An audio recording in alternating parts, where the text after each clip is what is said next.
हमारे सभी कार्यकलाप जीवन के किसी न किसी आयाम में सफल होने के लिए होते हैं।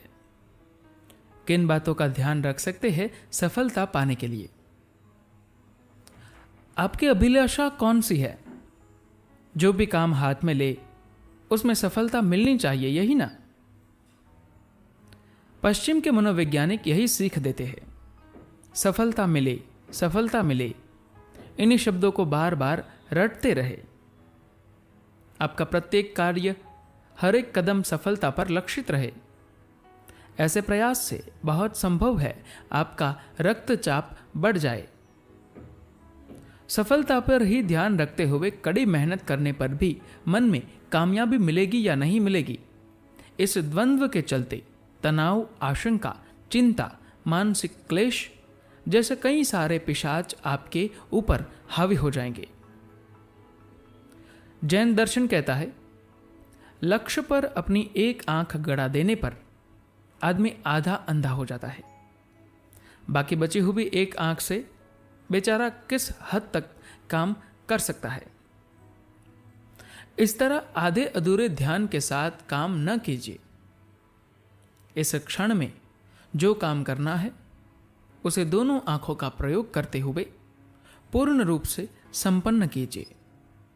इससे अपने लक्ष्य को पकड़ने के लिए उचकने की जरूरत नहीं पड़ेगी, बल्कि आप सफलता के लक्ष्य को आसानी से छू सकते हैं।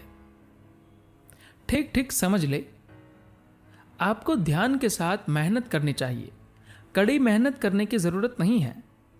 इस बात को स्पष्ट करने के लिए जैन में एक दिलचस्प वाक्य मिलता है।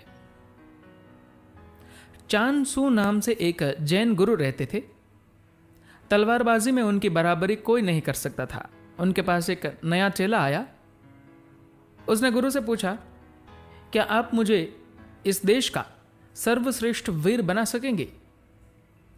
क्यों नहीं, 10 साल में मैं तुम्हें उस लायक तैयार कर दूंगा। उसने कहा, ओह 10 साल, 5 साल में यह क्षमता आनी चाहिए गुरुदेव। मैं दूसरों की बनिस्बत दुगुनी मेहनत करने को तैयार हूं। चानसू ने कहा, तब तो 20 साल लगेंगे। चेला चकित रह गया। यदि उतनी मेहनत काफी नहीं हो तो चौगुनी ज्यादा मेहनत करने के लिए तैयार हूं। ऐसा करोगे तो 40 साल लग जाएंगे ना? गुरु ने कहा, हां, जो आप अपने को, अपने शरीर को ज्यादा दुख देंगे, लक्ष्य को पाने में उसी अनुपात में ज्यादा समय लगेगा। चानसू ने उस चेले को यही मर्म समझाया। कड़ी मेहनत करने वाले लोग कभी कभी सफल तो हो जाएंगे, लेकिन वे उसकी खुशी का अनुभव नहीं पा सकते। महान आविष्कार भी आराम की स्थिति में हुए हैं। विश्व के महान आविष्कार वैज्ञानिकों के जीवन में उन्हीं क्षणों में घटित हुए हैं जब वे पूर्ण रूप से मानसिक रूप से आराम की स्थिति में थे। पेड़ के नीचे निरुद्देश्य बैठे रहने के समय न्यूटन ने सेब को नीचे गिरते देखा। उसी क्षण पृथ्वी की गुरुत्वाकर्षण शक्ति का रहस्य उनके दिमाग में कौंध गया और एक अद्भुत आविष्कार का जन्म हुआ। स्नान के टब में लेटकर आराम से नहाते वक्त आर्किमिडीज ने तैरने से संबंधित नियमों का आविष्कार किया। गौर से देखिए, खेल में भी जो टीम मन में तनाव लेकर खेलती है उसकी हार होती है। खेल का आनंद लेते हुए खेलने वाले विजयी होते हैं। सफलता का मंत्र रटते हुए जब भी आप स्वयं को दुख देते रहेंगे तो ऐसे समय आप शरीर और मन दोनों दृष्टियों से कमजोर हो जाएंगे।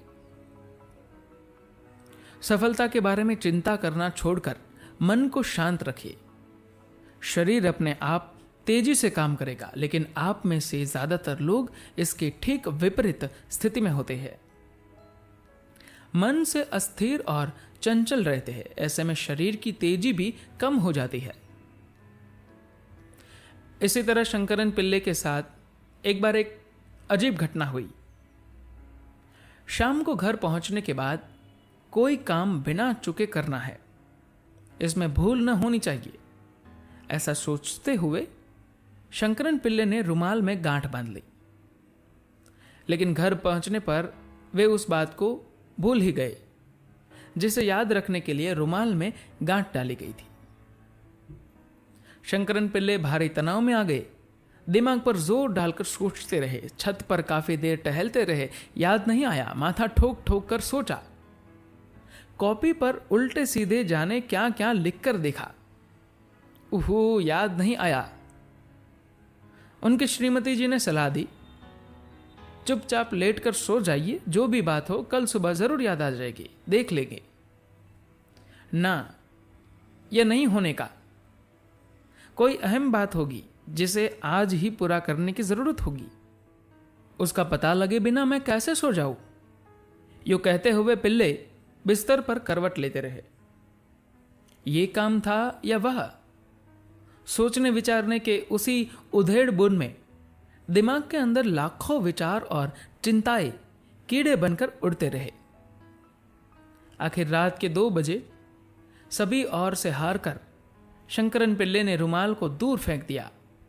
उसी क्षण झट से बात याद आ गई, आज रात को 9 बजे ही सो जाना है। इसी काम की याद दिलाने के लिए रुमाल पर गांठ बांधी गई थी। दिमाग पर ज्यादा जोर डालेंगे, उसे तनाव में रखेंगे, तो आपके साथ भी वही घटेगा जो शंकरन पिल्ले पर घटा था। परिणाम के बारे में चिंता करना छोड़िए। हर बार पूरी लगन के साथ काम कीजिए। सफलता स्वयं आकर आपके दरवाजे पर दस्तक देगी। धन्यवाद।